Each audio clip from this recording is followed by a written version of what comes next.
Welcome back into the Dead Arm Sports Podcast, coming at you live on a Tuesday, November 15th, about 5:20 p.m. in the evening Central Time. Just laying that out there because we're going to do a recap episode That's a today. tribute to Mike Pereira for you YouTube viewers. Yes, check us out on YouTube. Got the college football playoff dropping in about 40 minutes or so. So we'll have that reaction on tomorrow's podcast, but going to react to the weekend that had some pretty solid playoff implications and 1 week late, but going to go over our NFL midseason awards as well. Before we get into that though, we've done quite a few of the college football playoff, our top six, and we haven't done it for the NFL yet. So we're going to kind of go through same style. We're going to go 4, 3, 2, 1, and then tell you who's on the outside looking in regards to the LOI top 4 teams, because the top 6 teams, they're still playoff bound at this point with the NFL. But in the spirit of the college football playoff, we're going to do our top 6. So, Jell, why don't you kick it off? All right, my number 4 team for the NFL, my I guess it's not CFP rankings, my NFL rankings, number 4, Minnesota Vikings. I've been tempted to put, I was tempted to put them into the top 3, but they did get that really strong victory, obviously, this past weekend, but I still have some weariness about with Kirk Cousins. That game against the Bills this past weekend, it was a noon game. And we all know, if you've been listening to our show for the last 2 years, it's been Kirk Cousins thrives at noon. Any game outside of noon, that's when he struggles. This was a noon game. We kind of had a feeling that he was going to be strong this past weekend. And but I still got to give him the RESPECT respect. And I'll put him in there at the top 4, but I can't move him up above that for the reasons that I got to see Kirk Cousins in prime time. If we're talking playoffs, not the most successful playoff quarterback. And we know that obviously those playoff games are generally on prime time. So I got to put them there at number 4. Number 3, Miami Dolphins. I am officially a believer. Tyreek Hill, Jalen Waddle, Tua has some sort of rapport. He loves his speedy receivers. They are able to get open. And I think that reminds him of his days at Alabama, where at Bama, he had just this awesome slew of wideouts, speed guys that were always managing to get open. And that's what he's getting right now with that speed of Tyreek Hill and of Jalen Waddle. On top of that, adding in Jeff Wilson Jr., Dolphins gave up a 5th rounder for Jeff Wilson, and that seems to be like a baller of a deal for Miami. That running game is now extremely efficient, extremely explosive. So I love Miami here. I think that they are going to be right there competing for that AFC, or, in that AFC, competing for that AFC title game. But right now they're leading the AFC East. So got to give them some love there. Number 2, Philadelphia Eagles. They are coming off that L to the Washington football commander team, but I can't downgrade them for that. I mean, we all kind of knew they weren't going to go undefeated, never lost, and Washington kind of came out and punched him in the mouth this game. Ran the ball like, 35 times, if not more. Yeah. And they just controlled the game completely. I don't think that I can't take much away from Philly, take anything away from Philly after that game, just given how the game script went. So I still think they're a very solid team. I still have them as the number 1 team in the NFC. And then my top team, and this probably comes to no surprise, Kansas City Chiefs, Patrick Mahomes. He's been able to take he's still running that show with Travis Kelce, and then this new set of weapons really feels like KC's kind of taken a step forward, losing Tyreek Hill. Patrick Mahomes feels, or I should say more specifically, Patrick Mahomes, it feels like he's taken a step forward with that loss of Tyreek Hill, taking a little bit more ownership in that offense. Andy Reid's giving him more responsibility to say, this is your team. You need to make this work because we don't have this safety valve of Tyreek Hill anymore. So make it work with what you got. And he is. Kadarius Toney somehow just got his first career NFL touchdown. I know he's been injured in most of his career, but he just got his first career NFL touchdown this past weekend. That was a shock to me to hear, but as a first round pick, by the way. Yeah. But yeah, Andy Reid, Patrick Mahomes, best QB coach combo in the league. They're my number one team. Like it.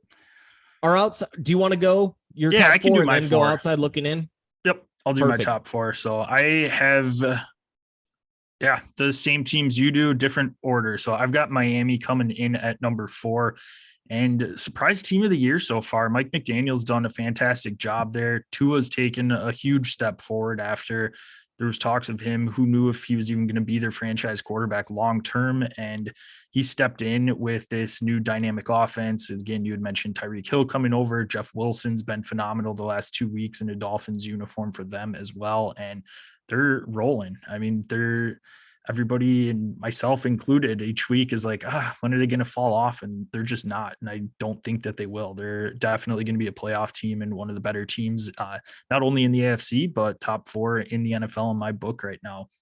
Number 3, I do have the Philadelphia Eagles. So fly, Eagles, fly in at number 3. Maybe a little recency bias with that Washington loss last night, but Washington just showed that if you eat up the clock and shut down that run game, Jalen Hurts still is a little iffy when it comes to that pass game. Didn't have a huge rushing performance yesterday either. So definitely set up a nice blueprint for teams to stifle that Philadelphia offense a little bit.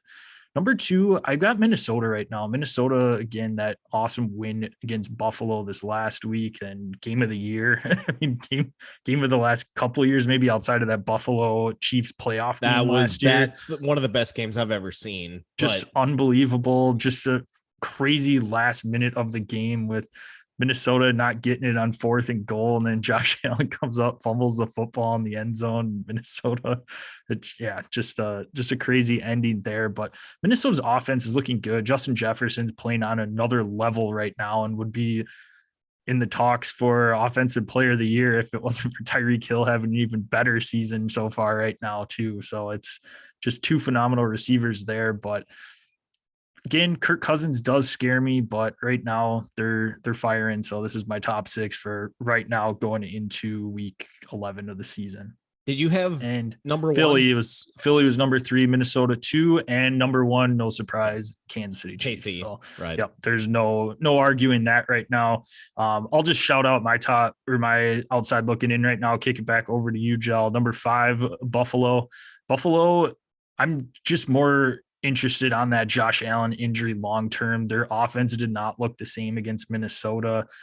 Devin Singletary punched in a couple touchdowns. They're trying to get the run game going, and it just kind of makes you wonder what that long-term, the rest of the season is going to look like for Josh Allen. And then my number 6, San Francisco. San Francisco's offense is clicking right now.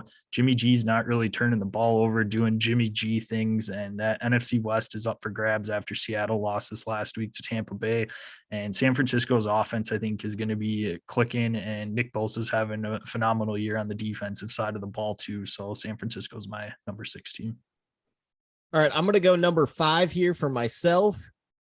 Niners. I think San Fran that offense could be extremely explosive. I was tempted to throw them in there into that top 4. I just couldn't kick any of the top 4 out, but I almost feel like I wonder if Kyle Shanahan is limiting this offense. He's got an awesome scheme where it's West Coast and it's zone run scheme and everything. My question though is, why are they? I guess my why aren't they making more explosive plays in general? It feels like it's got to be a 10, 12 play drive every single time that they score. And that's what ended up limiting them to what they did against the Chargers. If they could have made one or two explosive plays on offense last night, again, recording live on a Tuesday, Monday Night Football against the Chargers, if they would have made one or two explosive plays, they would have blown the doors off the Chargers. It's just like it's just consistent systematic wins, and it's systematic offense, and they have the players, they have the personnel to be an explosive offense with Debo, with Ayuk, with CMC. Where the hell is George Kittle? Is he still playing for the 49ers? I haven't seen him all season. Yeah. And it's like I think Shanahan he's like West Coast, my offense, zone run scheme. And I wonder if it's him or if it's Jimmy G, or where the limitations are that they're putting on this offense. And I think maybe this is why they drafted Trey Lance, was to have somebody explosive, try to bring in somebody explosive at that quarterback position. But even if Trey Lance was in there, if they were running these same plays, who gives a shit who's at quarterback? I mean, it's a lot of just underneath stuff. It's not, I mean, Debo downfield, you'd think that he'd be a downfield deep ball threat. They're not even trying to get him the ball downfield. It's a lot. It's just slants and wide receiver screens and different stuff like in out routes and that kind of stuff. And the Niners have so many weapons, and this offense should be extremely explosive. But there seems to be a limitation on how explosive this offense is going to be. I still have them in my top 5 because they have proven that they can be. I mean, just with the talent that they have, it should be a really strong team. But I have my question marks as far as in terms of how far this offense can go in the playoffs.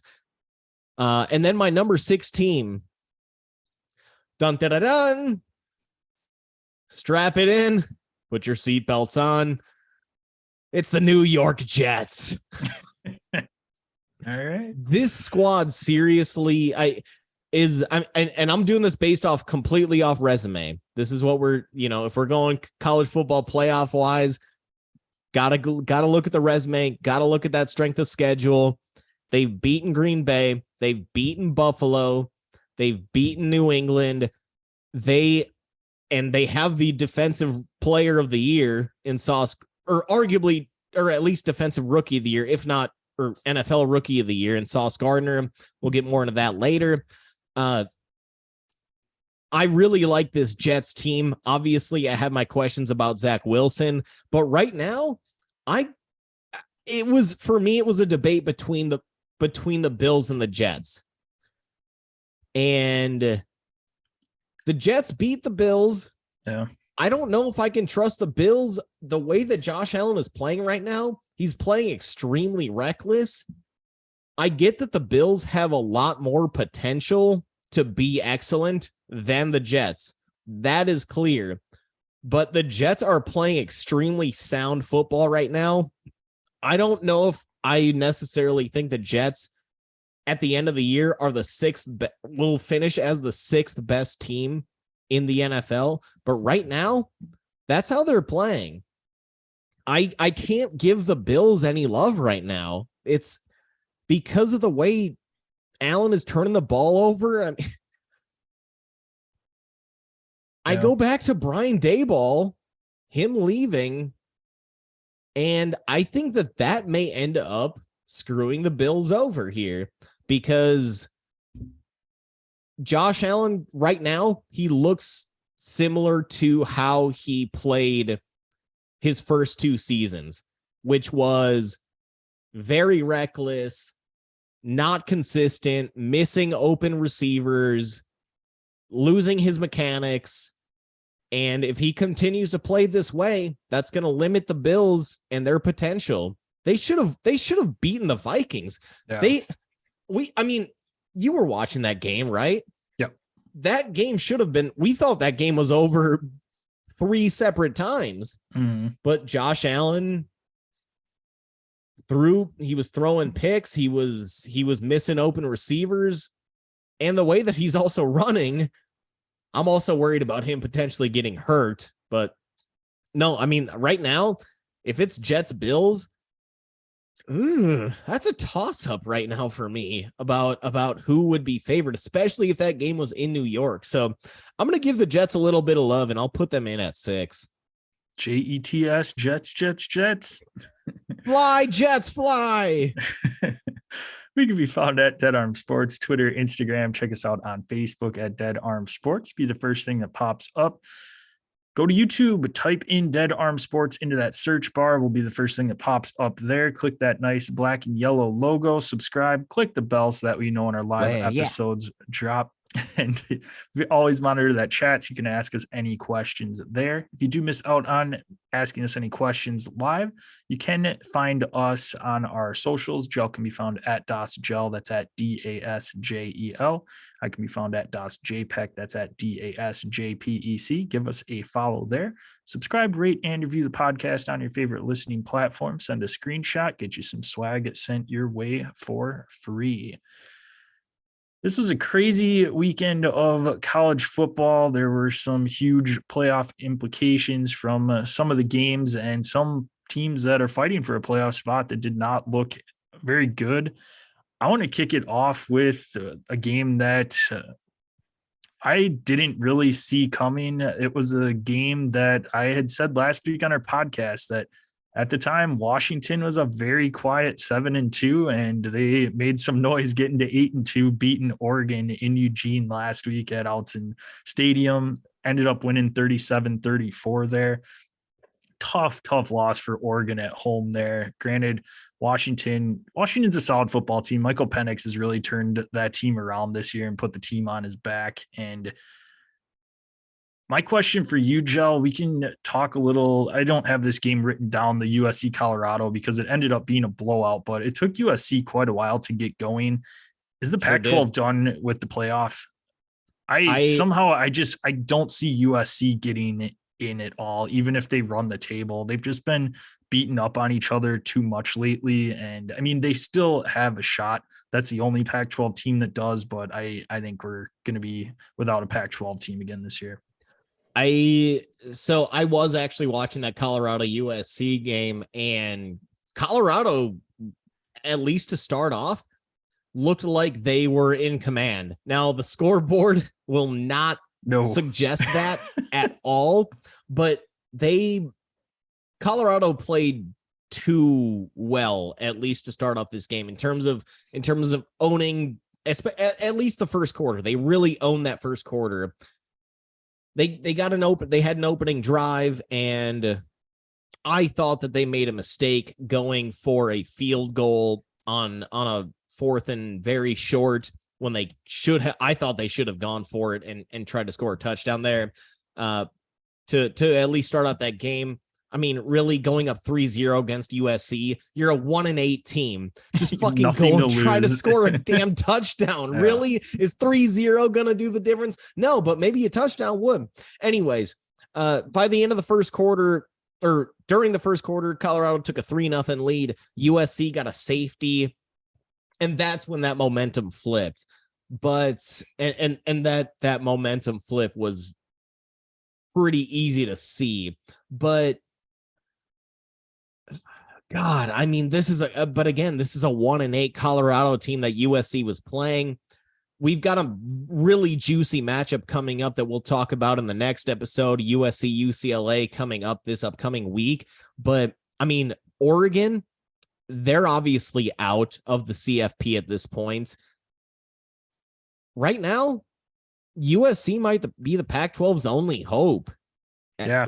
You have to think so. I mean, that Oregon-Washington game was extremely close, and Bo Nix was, what really sucks is Bo Nix ended up getting hurt on Oregon's second to last offensive drive. So they had a backup QB in.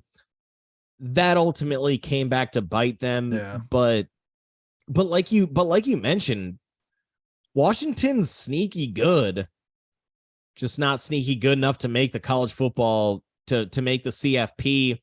And with Bo Nix and him going down, I don't see a team really in the Pac-12 that I love. I mean, there's going to have to be a ton of stuff that rolls the right way for USC to end up in that top 4. I mean, as competitive as this has been the most intrigued I've been in the Pac-12 maybe ever, because USC is good, UCLA is good, Oregon's good, Washington is good, Utah is good. When's the last time you could say 5 teams from the Pac-12 are strong? This has been this is the maybe arguably the best Pac-12 division of my lifetime, or Pac-12 conference of my lifetime. And they still might not make the playoffs because they may have cannibalized themselves.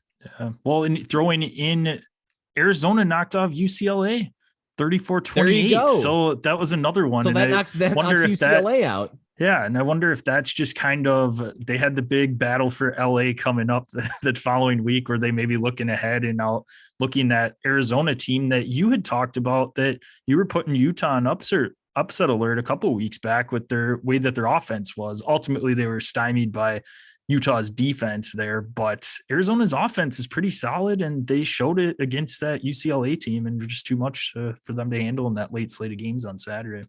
Yeah, I mean, Jaden DeLora is a baller college quarterback, dude.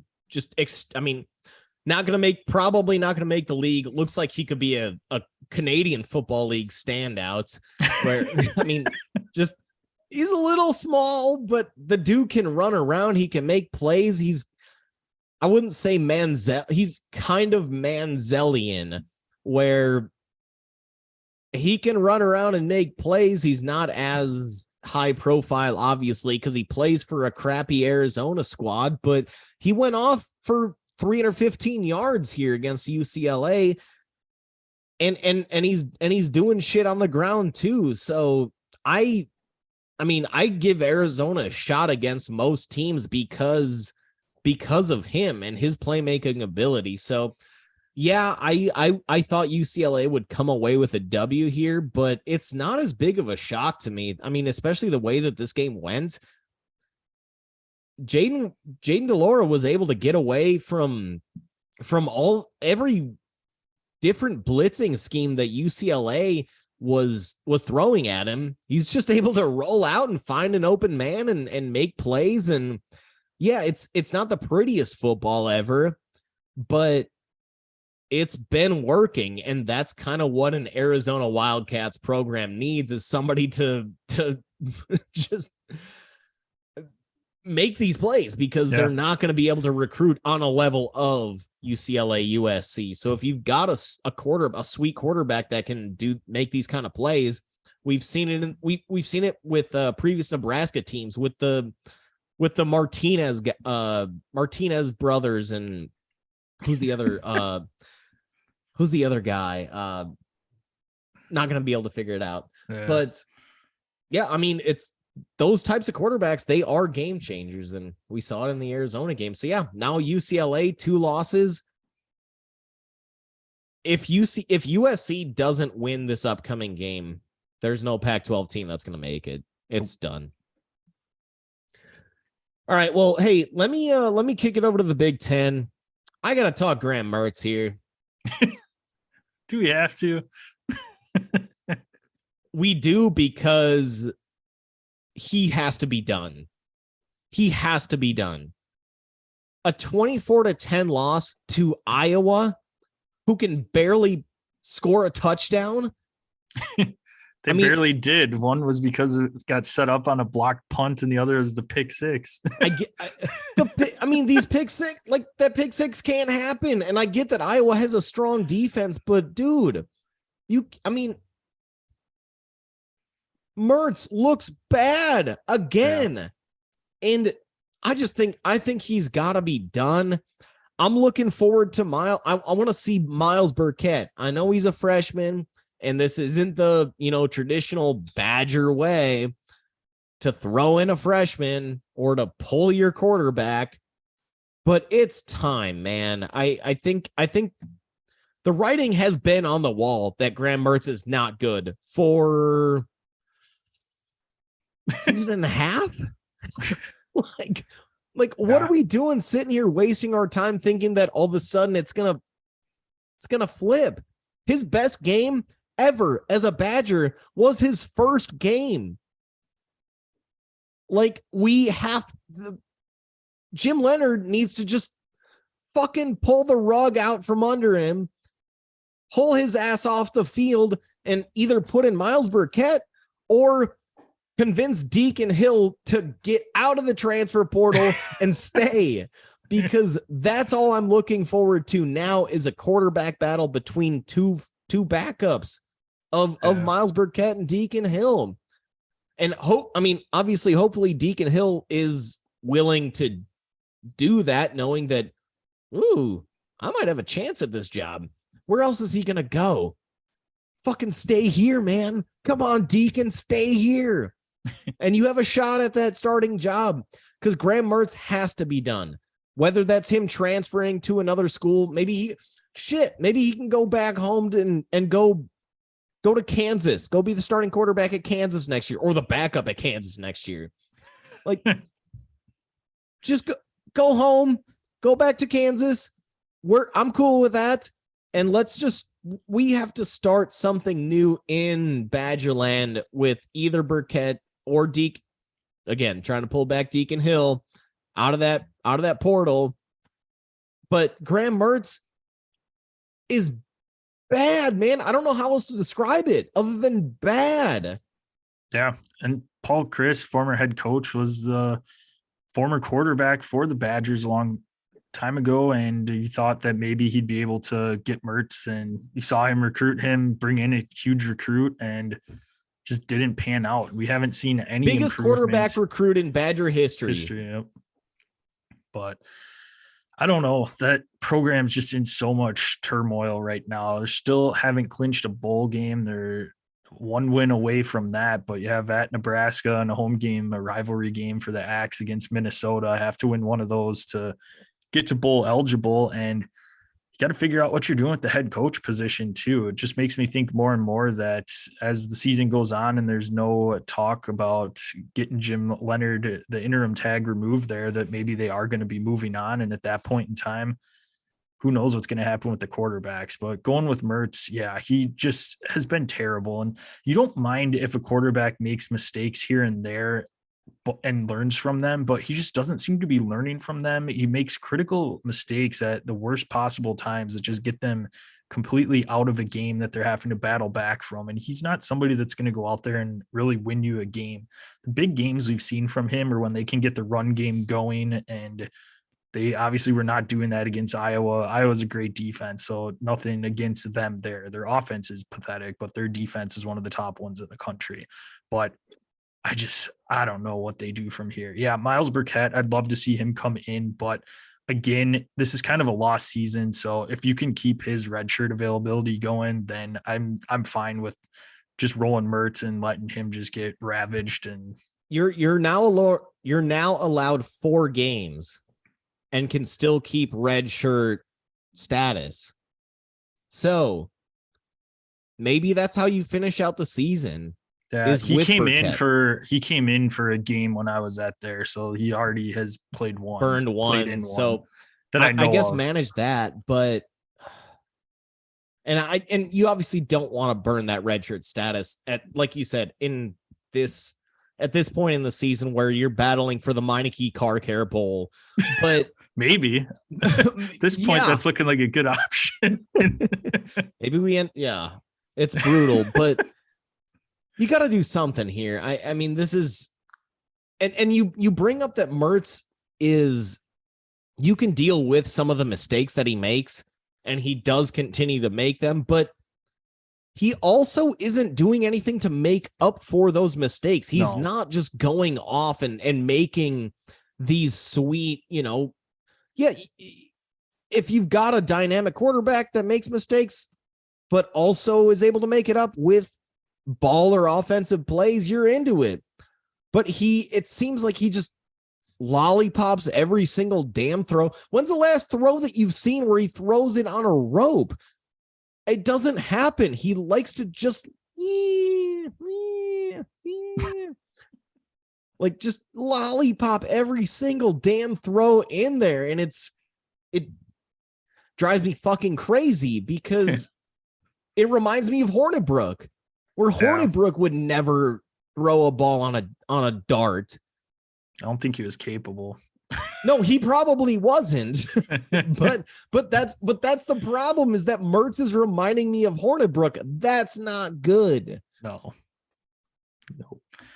Next game I want to get into, Joe, I think is also one that on your slate. I did this a couple weeks ago for those on YouTube, and got to do it again. Got the old Horned Frog shirt on because they just keep rolling even when people are against them. They go into Austin, and not a great game by any means, but survive a tough road test and I disagree. End up winning 17-10.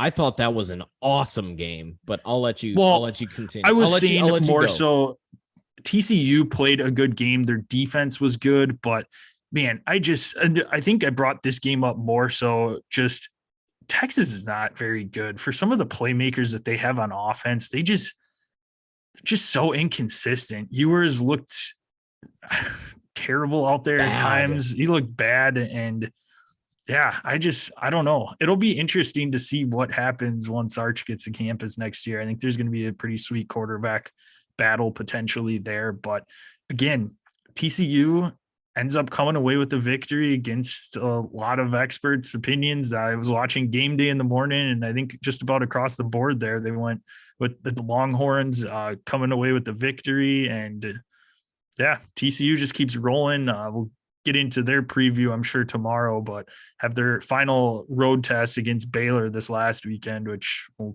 see what happens there. But no, TCU should be getting the college football playoff rankings here released in probably about 10 to 15 minutes. Again, we'll talk about those tomorrow, but they've solidified their spot at number 4 again, I'm sure, this week. Yeah, I mean, the reason I disagree that this was a bad game, I thought it was extremely refreshing to actually see a Big 12 game where the defenses actually were on the field. That's rare.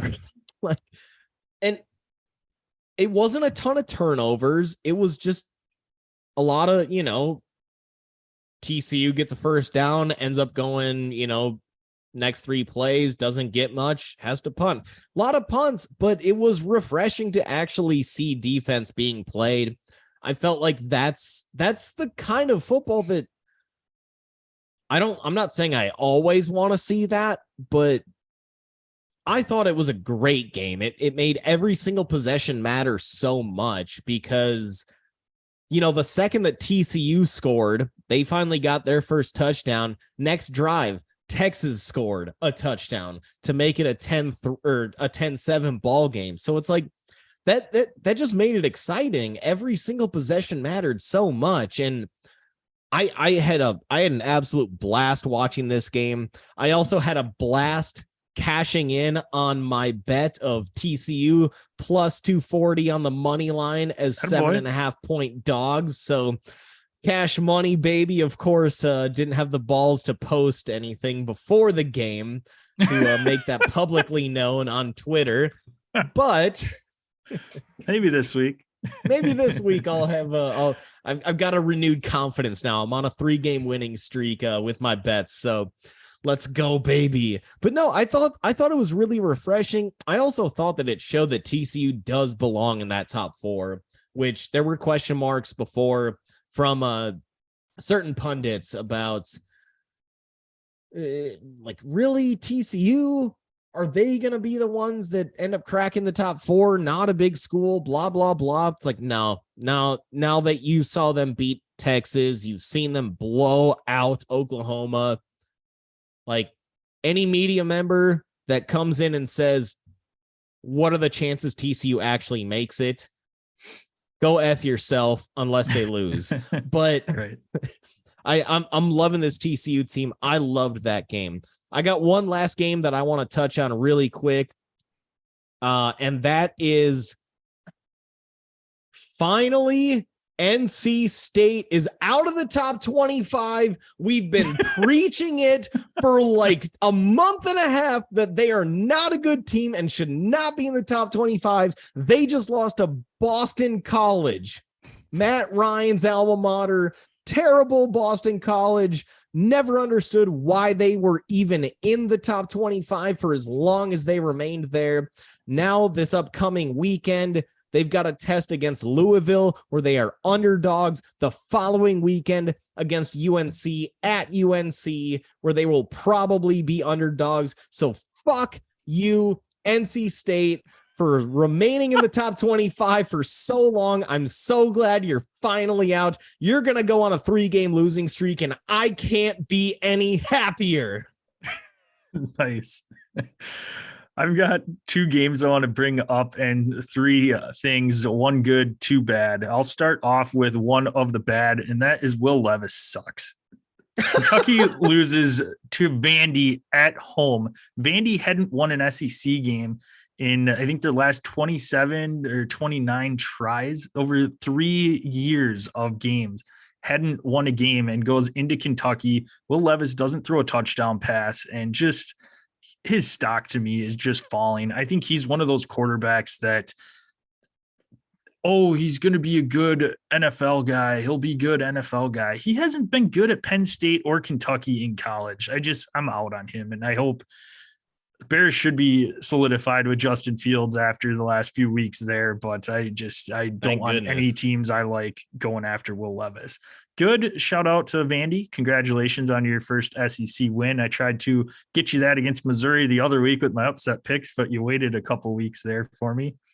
Last bad thing that I want to talk about is I want to give a quick shout out to the Arkansas ground crew who were dealing with snow and ice on their field and decided that, you know how we should get that off? Let's throw water on the field, because what is snow? Snow is frozen water. You fucking dumbasses. What in the fuck were you thinking? So shout out to the Arkansas ground crew for who's just being idiots. That is so brutal. And it was so great. Why don't we throw water on the frozen field? Because that makes sense. I mean, I get that they don't deal with snow a ton down there, but come on. But water is ice. You know that, right? Like it's amazing. Amazing. That has to be the low light of the weekend. Yes. I had to do a double take because they said it on the live broadcast, and I had to rewind the broadcast to make sure that that's what they said. And then just absolutely amazing. Speaking of amazing, we are going to be giving away our NFL midseason awards to some outstanding players. We've got a few categories in here. Going to go with our MVP so far: offensive player of the year, defensive player of the year, offensive rookie, defensive rookie, shock of the year, fantasy MVP, and our fantasy bust. So you want to kick it off, Joe? I will start it off with my MVP, Kansas City Chiefs quarterback Patrick Mahomes. I mean, I said going into the year that I did end up picking Lamar Jackson, but I was very, very close to going with Mahomes because all the reports from camp was that Mahomes was as dialed in as he's ever been, really working with a lot of his receivers. Shocker, Mahomes working in OTAs and working throughout the offseason with all of his new receivers actually works out well, where Aaron Rodgers did none of that in the offseason. And it took him until week 10 where he finally got some rapport with Christian Watson.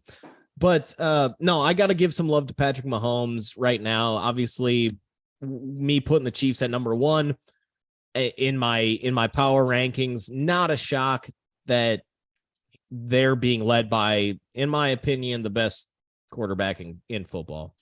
Yeah. It's no surprise. I also have Patrick Mahomes as my MVP. He's got just shy of 3,000 yards, 25 touchdowns, 7 picks, another 215 on the ground and a touchdown, and leading the Chiefs to a phenomenal record right now. Again, just the adversity that he went through this offseason, losing Tyreek Hill, one of your dynamic playmakers in that offense. Nobody really gave him a shot with their offense being as good as they are right now, and he's stepped up and has had one of the best years of his career so far to date. So, yeah, absolutely locked in with the MVP. I got to give 2 shout outs to guys to keep an eye on, Tua and Tyreek Hill. Obviously, Tyreek Hill being a non-quarterback, and they might as well change this award name. They like the Cy Young is for pitchers. They might as well do like a Peyton Manning Best Quarterback of the Year award, aka the MVP. Like because Tyreek Hill has, I think, changed that entire Dolphins offense. I don't think he's going to get that MVP award, but at plus 7,500, if he keeps putting up these numbers, maybe. But let's move into the Offensive Player of the Year, where I think that he's kind of the runaway candidate right now as Offensive Player of the Year. He's my number one. Fastest to 1,000 yards, knocked that 1,000 yards in 9 games. So gotta give Tyreek Hill some love there. And yeah, right now, I guess I don't see any. I see maybe 2 other players that could compete with that Offensive Player of the Year award, but I think Tyreek Hill has to be the favorite at the moment. Let me kick it back over. Well, we're having a pretty boring award show so far, Joe, because I thought you were teeing me up talking about Tyreek Hill for that MVP. He was my Offensive Player of the Year, so I was going to jump in and say, oh, why don't we talk about my Offensive Player of the Year, Tyreek Hill, because that... Sorry, buddy. Nope. Like you said, fastest to 1,000 yards, already has 81 receptions on the year so far, 4 touchdowns. You like to see a little bit more from there, but he's just absolutely dynamic in that offense, even sharing the field with Jalen Waddle, who's also having a phenomenal year. And that Miami offense is just unbelievable. Tyreek Hill, like you said, he's running away with it right now in my book. Justin Jefferson's not too far behind him as far as yards go, so he's somebody else to watch down the stretch for that Minnesota team. But no, Tyreek Hill's the Offensive Player of the Year in my book. Yeah, I mean, the reason I mentioned 2 players that I think could be in contention. First person OLI, outside looking in, is Justin Jefferson. He may have changed his outlook on that award with that catch that he just made against the Bills. Ridiculous. Where does that rank him versus, okay, best catch I've ever seen was that Odell Beckham catch. That's the best catch I've ever seen where I was like, I mean, I know where I was when I saw that. I remember that moment like on another level. That's the best catch I've ever seen. This Justin Jefferson catch, where the ball looked like it was intercepted and he just snagged it out of the dude's hand while he was upside down, or at least parallel with the ground. On 4th and 18. On 4th and 18, exactly. Where do you rank those 2 catches? Man, it just depends. I mean, they're very similar catches, but the Odell catch was iconic. There was pass interference called, so he was even out of position to make that catch, and it was for a touchdown. But you look at the Justin Jefferson catch, that was the Odell catch, except he ripped the ball away from the defender. Granted, it wasn't for a touchdown, so you probably would give it to Odell because it was a lot deeper of a ball. He's getting pass interference from the defense on it, and he gets the touchdown. But man, I mean, 1A, 1B. I mean, has to be. I'm fine with either or being a top catch. I mean, that was just absolutely ridiculous. And you watch the play initially, and you see it, and you're like, oh man, guess didn't catch it or whatever, or it was intercepted. Then all of a sudden, you watch the replay in slow motion, and you're just like, oh my god, how did he? How did he even do that? Like, just mind-boggling, just going through the process of like, how did he, one, get his hand on that, rip it away from the defender as he's falling to the ground and maintain the control of the ball throughout the process for completion, and got the first down on fourth down that helped extend their drive and ultimately led to the interesting goal line play from both teams. But yeah, no, that was unbelievable. That JJ catch may have been that was probably more consequential in terms of the Vikings winning that game versus the Giants winning the game in the Odell catch. But yeah, I guess 1A, 1B, I'm good. It's impossible to even. Would 1C be the old David Terrell or David Tyree helmet catch? Tyree. No, that's a fluke. That's not. No, that wasn't even skill. He just okay, what's the closest thing? Okay, it's my head. Granted, he did catch it. He did hang on to it, which was impressive. But no, I got it. JJ, Odell, 1A, 1B. I'm fine with that. Other name I wanted to mention at Offensive Player of the Year, Saquon. Probably not going to win it, but his performance this season has really changed the entire trajectory of the Giants and what we thought the Giants were going to be. And they're 8-2. What? So, or maybe 7-2 right now. 7-2. Yeah, that's right. They had the bye. So they're 7-2. A lot of that has to do with Saquon. A ton of it. However many yards of it has to do with Saquon.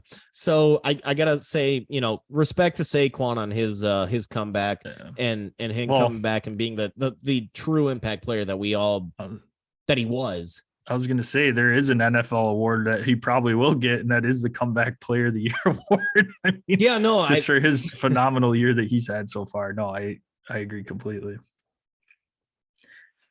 Defensive Player of the Year, not really a ton of standouts right now. I think this is probably the closest race of a lot of them. I'm giving the edge right now to Micah Parsons. Got 8 sacks. The Dallas team is playing pretty well right now. Honorable mention, Nick Bosa, and you had mentioned it at the top of the show, Sauce Gardner, rookie cornerback for the Jets. You could argue he's up there. I mean, he's helped turn around that defense and just an absolute shutdown corner his rookie year so far. But I think right now, Micah Parsons is a huge impact player on that Cowboys defense, and I'd probably give the edge to him right now. I'm gonna give it to Nick Bosa. I just think that his numbers they're nice. They're not extremely spectacular. They're very nice, but his overall impact to that entire defensive line is immense. I mean, he him coming off on the edge and giving edge pressure allows the other rush, the rusher on the other side and that entire interior line, it allows them a little bit more freedom and flexibility to rush. And it gets, it's, if they have to double Nick Bosa, everybody else is one-on-one at worst. If not, and if they blitz, you have an automatic free rusher there. So I got to give Nick Bosa some love here.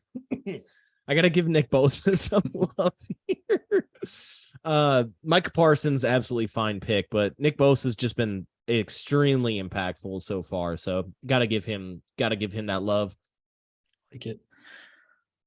Offensive Rookie of the Year. This one was a little bit tough for me. I really like Chris Olave for this, but he slowed down a little bit. And I think it's because of the quarterback play. Andy Dalton's garbage. And they need to go back to Jameis. I mean, Jameis at least makes their offense a little more dynamic, but I think one performance that's been a little bit more impressive for me is Dameon Pierce down in Houston. Houston is terrible, but Dameon Pierce is finding ways to get into the end zone and be relevant and kind of a nice light on that offense. And he's got 772 yards, 3 touchdowns, another touchdown in the air on 22 catches. So ultimately, I don't know if he's going to hang on to that or get that award. Olave could overtake him. And I think if there's a big second half boom up in Seattle, Mr. Kenneth Walker could also take home that award. But right now, halfway through the season, I think I'd lean Dameon Pierce. I'm going to give it to that man up in Seattle. I'm going to say Kenneth Walker right now. Okay. Since he really took control of that RB1 spot in Seattle, he has been a fantasy darling, and the numbers that he's putting up are incredible. And I think that he's re-identified, or not re-identified, but brought back that Pete Carroll Seattle identity to that Seahawks offense, which is hammer the running game, let the, quarterback needs to make plays, but offense is going to be surrounded by a power, a power back. Well, Marshawn Lynch days. Exactly. And Skittles for days. Still thinking about Halloween, 2 weeks later. No, I love Kenneth Walker here. I think he's the best offensive player that's come out of this draft so far. Defensive, we pretty much on the same page. Sauce. I mean, that's where it's Sauce. I mean, Tariq Woolen, 4th round pick for, again, Seattle. That cornerback, Tariq Woolen, he had that pick on the Leonard Fournette to Tom Brady pass in Germany this past weekend on, for your Sunday morning loveliness. But no, you got to give it to Sauce Gardner. He looks like Darrelle Revis 2.0. He's going to be in the league for the next 15 years as one of the top guys in the league. So great draft pick by the Jets. Man, they're and pre-injury, we could say Breece Hall was on pace to be that offensive Breece rookie Hall of the year. Have been up there too. Yep. So the Jets could have offensive and defensive rookies of the year, and Breece and Sauce had Breece stayed healthy. It's pretty nuts, but good for them. Yep. Next category, shock of the year. Why don't you take that one away, Joe? All right, I'm giving dual awards here. This is a 2-part award. Uh-oh. Pete Carroll and Russell Wilson as my shocks of the year. I kind of thought that Pete Carroll was done. He's, thought he was just too stuck in his ways, and I was on the side of shit. If you're Seattle, you side with the quarterback on this one. You don't side with the coach. I was obviously wrong on that one. Pete Carroll is bringing back kind of the glory days to the Seahawks. Even after this loss, they're still at the top of the NFC West. And he's, like I said, he's brought that identity back to the glory days of the Seahawks when it was ground and pound, play some sweet defense. And as long as I get my guys and we have a strong offensive line and I've got a sweet running back and I've got a quarterback that can, at the very least, manage the game, we're going to be in good shape. Other shock of the year, Russell Wilson. Good God, I thought he was going to be way, way better than this. He's been a tragedy in Denver. They are not putting up jack squat for points. So I've got a positive shock of the year and a negative shock of the year, and they are obviously extremely related to each other. I also have a QB head coach combo for my shock of the year, and Uberflus? No, not Uberflus. Mine is on the good end, and that is Tua Tagovailoa and Mike McDaniel down in Miami. That was a team that they had pieces there, but man, Tua, they could not get any consistency from him the last few years. Again, as I talked a little bit earlier on when we were going through our NFL top 10, we didn't even know if he was their future. There was talks that maybe after this year they move on. They were trying to recruit Tom Brady down there to come to Miami, and Tua pretty much told them, hold my beer. And he has been phenomenal this year. He's been consistent and putting up just absolute monster numbers and leading one of the more dynamic offenses in the league. And Mike McDaniel's right in that same boat, came over from the 49ers. You knew their offense was successful over in San Fran, but not a big name that you really heard a ton about, and gets that head coaching job and has done an absolute phenomenal job turning around that Miami program as well. So shout out to both Tua and Mike McDaniel for really giving everybody something fun to watch on Sundays in that Miami Dolphins team. It's awesome seeing Tua, how doubted he was after just being completely shit on that the Dolphins took him over Herbert. Now he's having a better season than Herbert. So we may have to revisit that conversation at some point. Yep. Fantasy MVP, I'll kick this one off. I'll save you the fantasy bust or last word to kick off, Joe. My fantasy MVP, I'm kind of looking into the future here a little bit and recency biased. I'm going Justin Fields. Right now, he started off the season and everybody was questioning that Bears offense, and he was throwing for 10, 12, 15 passes a game, just absolutely nothing, just worthless. Somebody that you could have maybe drafted at the back end, and a lot of you probably picked him up off of waivers. And he is the quarterback 4 on the season so far, even after the just atrocious start to the season. He's got just shy of 1,500 yards, 12 touchdowns, 7 interceptions, which definitely nothing to write home about. But he's got 750 yards on the ground and 6 touchdowns. You'd be happy with a running back with those numbers out of your flex spot at the end of the season. And you're getting this production from the quarterback. And he's been doing it against some pretty solid defenses. He had a phenomenal performance up in New England when they got the win on Monday Night Football. And against the Cowboys, they didn't win the game, but still put up solid numbers. And then the last 2 weeks, I mean, Miami just absolutely ridiculous. And this last week against Detroit, another solid performance there. And so you're not really worried about him against some of the better defenses in the league. It's a nice matchup against Atlanta this week. So he's somebody that you could have picked up on waivers. Maybe you were somebody that drafted Trey Lance and had to pivot, and there wasn't a ton of quarterbacks out there. So he's somebody that I think could be a potential MVP at the end of the season, not only because of his performance, but helping teams win playoff games that you could have picked up off of waivers. Yeah, I mean, I'm good with that, especially given that you, like you said, you may have picked up off waivers. That's crazy. What's also crazy is these last 3 games where he's putting up these absolutely nuts fantasy points. The Bears are also 0-3. Yeah. Just a reminder. Which, as a Bears fan, I'm happy about probably that, good with that. Our offense is clicking and looking decent. Fields is looking like he might be the future there, and somebody that we were able to work around where we weren't really sure coming into the season. And hey, we're gonna have a pretty good draft pick. Hey, I'm totally with you. It feels like a win-win scenario for you, and any Bears fan. My fantasy MVP, I gotta go Josh Jacobs, RB5 right now, overall number 15. A lot of people had written him off as, God, he's probably not even an RB2. He might be more of a flex option.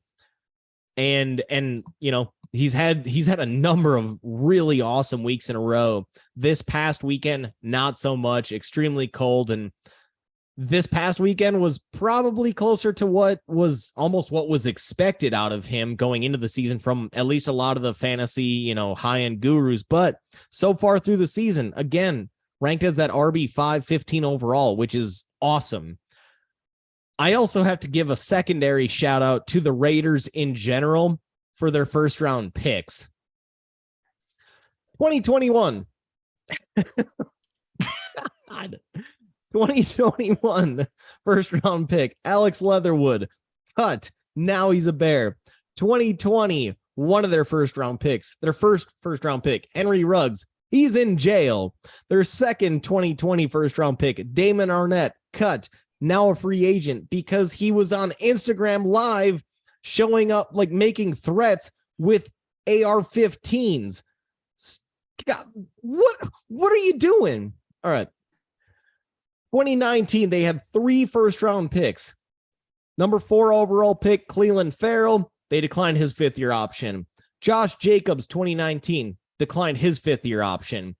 That feels like a massive mistake, but that's the Raiders.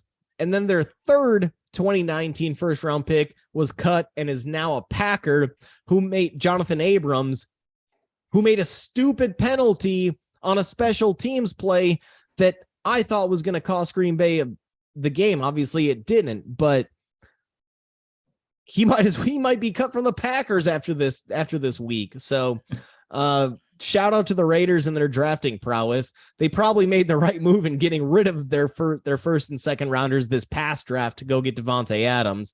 But yeah, I got to go Josh Jacobs, fantasy MVP right now, just given how down he was. RB5 overall, number 15 player in the NFL. Maybe the Raiders should recruit me to help them draft, as both of our fantasy MVPs are on my dynasty team. So love that. Speaking of that, what is your fantasy bust so far at the midway point, Joe? I've got 3 players here that I could give it to, but I think the resounding number 1 fantasy bust, and this is a 2-year trend now, is Kyle Pitts. I don't know how he's not putting up numbers. I mean, I guess I get it because of Matt Ryan and Marcus Mariota, but he keeps being looked at as, hey, this guy could finish top 3, top 4 in your tight end rankings. Not even close, man. He's getting no red zone targets. Any work that he's doing is in the middle of the field. And it just reminds me of the Julio Jones year when Julio went off for 1,700 yards and only scored 3 touchdowns. It's like, but the problem is Kyle Pitts is getting like 450 yards and 1 touchdown. So I gotta say Kyle Pitts, again, a disappointing season. No, I'm totally fine with that. He was my runner-up because ultimately my fantasy bust on the season is the Denver Broncos offense. You picked your position as a and whole. They have been terrible. That was an offense. Russell Wilson comes in and he thought that, man, there's a lot of pieces I'd like to have there. Javonte Williams out for the season. Rest of the running backs, irrelevant. Mike Boone, baby, let's go. Mike Boone, Melvin Gordon. Who else? Latavius Murray. I mean, Jesus. And then what is going on with the wide receiver core? Jerry Jeudy can't stay healthy. Cortland Sutton has been a bust. We're out as a podcast on Cortland Sutton. We've been high on him the last 2 years, and we're done. No mas. Greg Dulcich, I guess, is a little bit of a bright spot, rookie tight end there. Vomit. Still not great. That's and how deep we have to go for anything positive with this offense. And the ultimate bust of Russell Wilson. Not great, Bob. Not great, Bob. Yeah, my 2 runner-ups for fantasy bust were Russell Wilson and then Matthew Stafford. Yeah. Which Very have fitting. Both been garbage all season. Garbaggio. All right. Well, that'll wrap up this episode. It can be found at Dead Arm Sports, Twitter, Instagram. Check us out on Facebook at Dead Arm Sports. Type Dead Arm Sports into that YouTube search bar. Make sure you subscribe. Click the bell there so that way you know when our live episodes drop. You can ask us any questions as we monitor that chat. If you miss out on asking us questions, hit us up on our socials at DosGel, at DosJPEG. Subscribe, rate, and review the podcast on your favorite listening platform. Send a screenshot and get you some swag. What are those platforms, Joe? Find us on Apple Podcasts, Spotify, iHeartRadio, and Google Podcasts. Again, as mentioned, make sure to find us on YouTube. Just search Dead Arm Sports. You'll find our channel at the very top of your searches. And make sure to subscribe and click that alert button, that nice bell at the top. And you'll be able to get notifications every time we go live, so you can jump into that chat box with any questions that you have. And anytime we put out any content, you'll be notified. Love it. All right. Well, that'll wrap up this episode. Appreciate everybody out there listening, and we will be back with you tomorrow. Have a fun QOTD for you to kick off the show, and then going to get into our previews for NCAA and the NFL, along with our upset picks. Time is winding down there. Have 2 weeks to catch gel, so we'll see if I go big or go home or just try to climb back slowly. You'll have to tune in and find out. And of course, our Drew locks to end the show. Gel, close her out. Kyle Pitts, more like Kyle Armpits.